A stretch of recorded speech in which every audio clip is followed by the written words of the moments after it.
দেখুন, এটা তো এক ধরনের স্বৈরাচারী অত্যাচার চলছে বাংলাদেশে, এটা না বোঝার কোনো কারণ নেই। একটা ব্রহ্মচারী মাত্র, একটা মঠের সে সন্ন্যাসী, তিনি যে মঠের সন্ন্যাসী তা বাংলাদেশের খুব বিখ্যাত মঠ, সেটা বৈষ্ণবদের কাছে একটা পবিত্র জায়গা।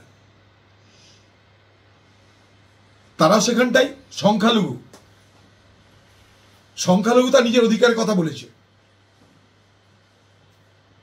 সে অধিকারের জন্য তাকে সরকারের মনে হলে 5 টাকা না 5,000 কেস দিতে পারে, কিন্তু তাকে তো আইনের অধিকার দিতে হবে। বাংলাদেশে সংবিধান আছে, আইন আছে, তার সুযোগ তাকে দিতে হবে। আজকে তার জন্য কেউ কোর্টে দাঁড়ালে সেই লয়ারের বিরুদ্ধে দেশদ্রোহিতার মামলা হচ্ছে।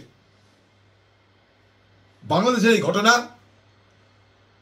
আগামী দিনে ভারত এবং বাংলাদেশ সম্পর্কের মধ্যে এক বড়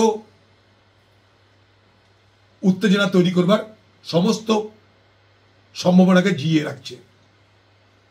বাংলাদেশের হিন্দুরা এবং হিন্দু সমেত যারা সংখ্যালঘু আছে তারা আজকে ভীত সন্ত্রস্ত, তারা জানে না যে কোথায় যাব। কারণ সেখানকার সরকার নিজে কট্টরপন্থী দ্বারা পরিচালিত, সেখানকার সরকার নিজে কট্টরপন্থী দ্বারা পরিচালিত। যেখানকার সরকার নিজে কট্টরপন্থী দ্বারা পরিচালিত হয়, সেখানকার সরকারের কাছে সাধারণ মানুষ কোনো বিচার পেতে পারে না।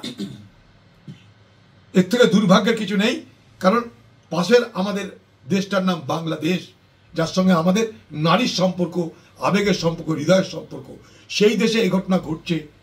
এটা আমাদেরকে প্রতিদিন যন্ত্রণা দেয়, পীড়া দেয়।